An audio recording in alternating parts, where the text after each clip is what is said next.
What's good? What's good, everybody? Buckeye Sports Talk with B. Moses. Here to give you some quick thoughts and updates on what's going on with Buckeye football right now, specifically Devin Brown. How much confidence should we have in Devin? And then also talking portal and recruiting. A lot going on right now, y'all. A lot going on. So just wanted to briefly and quickly touch on that. But before we get going, please reach out to that like button, click that. And then if you have not subscribed, go ahead and do that too. You know you want to. If you haven't done it, you tripping. But nah. Shout out to Buckeye Scoop, Kirk, Nevada, the entire Buckeye Scoop family.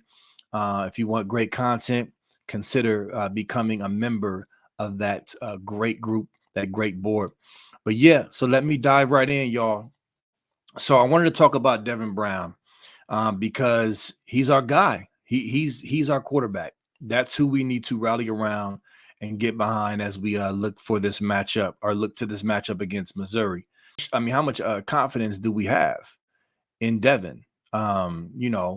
So I listened to his interviews recently and took some notes and just, really paid attention to what he was saying, man. And he just kind of reminded me of why months back I thought he was going to be the guy initially. I liked his confidence on and off the field. From what the little information that we saw, we didn't get a ton, but from what I saw, interviews and things like that, he just seemed to be a confident, fearless dude. You know what I mean? Like he's the type of guy I want as far as a temperament, personality standpoint, leadership. Just from that standpoint, that's more up my alley. You know what I mean? And of course, we got the burn the boats tweet, that people are loving. People were a little confused at first because, you kind of quick to jump towards the negative when other perceived negative things are happening, like the portal, people leaving in the portal. But quickly, people understood what he meant. And then he doubled down again in his interviews, basically said, hey, I'm here to compete. I don't care what other quarterbacks in the room. That's what, as a fan, that's the type of things you want to hear.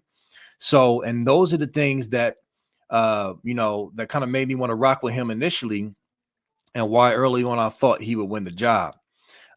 So he did not. Kyle beat him out. I don't think it was some conspiracy theory on why Kyle won. I believe that boiled down to simply consistency. And then, of course, Kyle's experience, knowing the playbook more. And I think that's what gave him the slight edge. I do buy the reports that Devin was, he had his days where he was killing it and he was like looking like he was the guy. But I believe the consistency is what took over. And listening to Devin's recent interview, looking at this quote here, I got a quote for y'all from Devin, which I think really spells it out of why he didn't win the job initially. But I'm going to kind of pivot and show you why I think he's, might be in a position to really ball out and show us some things in this Cotton Bowl. But the reporter asked Devin Brown, they said, where do you think you've improved the most from August to where you are now? And Devin said, I feel like one of the biggest things was consistency. I definitely still think there's things I can work on being more consistent with my plays, and understanding what's going on with the play is the biggest thing. All right, y'all hear that? So Devin is letting you know that some of the inconsistency we saw in the moments that he did get to play probably were rooted, potentially, sounds like we're rooted in his understanding of the playbook. Or I'll even say this, maybe his lack of attempts or his lack of play time was hindered by his lack of understanding of the playbook fully, compared to Kyle, who's been there for 3 years, who probably knows it frontwards and backwards. You know what I mean? Like, that matters. If you can't fully grasp the playbook, you can't fully execute everything. You know what I mean? So his admission of that kind of gives us more insight into why Kyle probably won the job. And rightly so. I mean, in that situation. But I never thought Devin was trash or anything. And listen, man, this debate, this back and forth debate between Kyle and, Team Kyle and Team Devin, has been goofy. It's been silly. I mean, it's stupid. All right. Both them dudes were Ohio State quarterbacks. All right. We needed the best guy out there to win. At that time, Kyle was the more experienced, more consistent dude to start. That's why he started. All right. But now, don't sleep on the reps, the mental reps, and also the actual reps that Devin got throughout the season behind the scenes, and also learning the playbook more and coming to a place where, like, you know what, I got this now. And on top of that, I don't have anybody behind me looking over my shoulder, when I go out there. So I can just see him being excited. He has a chance to say, listen, this is my job and nobody's taking it. This is a huge opportunity for him to step up. And he definitely has talent. He was inconsistent at times when we saw him. He would throw a great ball, but then he would throw it at a guy's feet on a basic crosser. You know what I mean? That could have been nerves and all that. But when you go out there competing for a spot, you got to snatch it. And at that time, months ago, he didn't. But shoot, growth, experience, learning, and basically here's your opportunity to take this. Is right in front of him. So I'm excited for Devin to see what he's going to do. I actually think he's going to play well. I think the game plan is going to be really good for him. I think our young receivers, Ennis and Tate, are going to step up and ball. And obviously with Abuka playing, is going to be a nice security blanket for him as well. So I have confidence that Devin is going to step up and play well against Missouri. Now, does that mean that we don't bring a QB in the portal? I can't go that far. We're going to have to bring somebody in for depth. Even if it's just a Tristan Gebbia type of dude, we still got to bring somebody in. But are we going to bring in, another bigger name guy? I know Cam Ward, that information has been all over the place, just for example. But I know there's a lot of hand-wringing right now because nobody exactly knows what's going to happen. But I do think Day is focused on this game. He wants to win this game. And I think he wants his guys to step up and take the job. I would love for Devin to kill it against Mizzou and leave no doubt. And we go into next season like, hey, yo, we got our guy. I mean, that would be dope. You know what I mean? So we'll see. But also quickly on the portal, I wanted to talk about Kyle to Syracuse really briefly. That's interesting. I didn't think Syracuse would be a destination spot for him. Interesting. So we'll see. Best of luck, Kyle. Do your thing. But man, I'm thinking in the back of my head, like going from Ohio State weapons to Syracuse. Now I know they got some, some momentum right now. They got some good recruiters on their staff now, and I'm seeing Syracuse's name pop up. They're got a little bit of buzz, but at the end of the day, you're going from Ohio State to Syracuse, so that's going to be an adjustment. So we'll see what happens with that. But I thought that was very, very interesting. Also in the portal, we got Caleb Elarms, or the linebacker from Cal, visiting OSU this weekend. Bill Greene on the Scoop board. Make sure you check out his write-up from early this morning. He talked about how, that is good. It's looking good. And we need a linebacker. He was the leading tackler on their team. Watching the film, as I did, as he mentioned, he does look good. So keep your eyes on that. And then, of course, safety, Kamari Ramsey, he mentioned him as well from UCLA. Really good player. He's one to look for as well. He's visiting as well.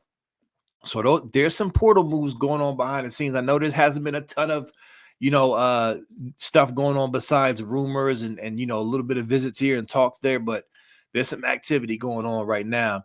Now, quickly, we're all waiting on Henderson, man. We're waiting on to see what Tre Henderson does and what he decides. I mean, the logic is, hey, these running backs, Mayan banged out. Evan Pryor went to Cincinnati because they know Henderson is coming back. I mean, that makes sense, right? But we haven't heard from him officially. And so I'm very eager to hear that. I mean, there's been some information coming in that, he's still leaning towards coming back, but I would love for him to come out and announce that. That would be a nice shot in the arm. I love how he would be betting on himself to come back and get a higher draft grade and run behind that experienced O line and and stay healthy, man, and get his draft stock up. That would be dope. That would be great. So we gotta wait and see about that recruiting. I know there's a lot of hand wringing about Edric Houston, understandably so. I mean, the D-line recruiting has been challenging with NIL the past couple of years, man. It's been very frustrating, and a lot of people want answers. And then, of course, a lot of people want Larry Johnson to be fired. But I guess my thing is, is it a Larry Johnson issue or is it an NIL issue? If we had another coach in his spot tomorrow, would it matter if Ohio State is not willing to fork over the NIL money to match some of these offers like Miami that's pulling Justin Scott and others away because they're willing to give him a bigger bag? And that's not sour grapes. That's not we cooed on him talk. Justin Scott had a stack of cash on his flyer, on his commitment flyer to Miami. I mean, come on. It's what it is, especially in that position. So I don't know. Of course, the whole Larry Johnson retiring thing, that's death, taxes, and Larry Johnson retiring every year. That's what's going to happen. So we got to deal with that once again. But Edric Houston, as Nevada mentioned, the staff, Ohio State staff, is not panicking over that. They're not really concerned about it. They were told ahead of time, similar to how they haven't been concerned about Jeremiah Smith, but we'll see. It's Bama. I know it's a tough, you don't ever want to see your guy visiting Bama close to signing day. But again, the scheme caters towards him here at Ohio State as opposed to Alabama. So we got that going for us, relationships. So we'll see what happens, man. But still a lot going on with recruiting. This is the first signing day coming up. You got the second one coming up in early February. And then, of course, the portal happenings. We're going to back in with y'all as we do all the time and give you updates and nuggets and whatnot. And but I just wanted to check in with y'all, give you my thoughts on Devin Brown, my confidence in him, and also the Cotton Bowl, getting ready for that. I'm really excited about that game. I know, believe it or not, I actually am, because of the guys who said they're playing in it. Like last week, I don't know if I would have said the same thing. But now we got guys who are coming back. Who are playing in that game, in my opinion, not only to go out on a good note with a W and not an L. That's one aspect of it. But the other aspect of it is to try to give one last really good data point of film for NFL evaluators to take a look at and say, you know what? Denzel Burke, he was already really good. He was a second-round guy, but he locked Luther Burden down. He looked fantastic. That got him over the hump. Or, whatever evaluation. And don't forget about the recency bias. NFL GMs will fall in love with a kid. We've seen it happen. We've seen it, for better or for worse. So I can understand that thinking as well. Plus, you got the young guys like Innocent Tate that I feel like is to me, I just feel like they're going to have a Marvin Harrison Jr. / JSN. Maybe not that grand with the numbers. It's crazy numbers, but I think they're going to ball out. I really do. So I'm excited to see these young boys step up, and I'm excited to see these veterans come in and play with their brothers one last time, potentially, or that might solidify them coming back another year and say, you know what? Nah, we need to finish business next year. And, we're going to see, man. But time is flying, man. It's about to be Christmas in a few days. And then you're going to look up and the Cotton Bowl will be here. But anyway, appreciate y'all. Holler at y'all later. Buckeye Scoop. Buckeye Sports Talk with B. Moses. Once again, appreciate y'all. Peace.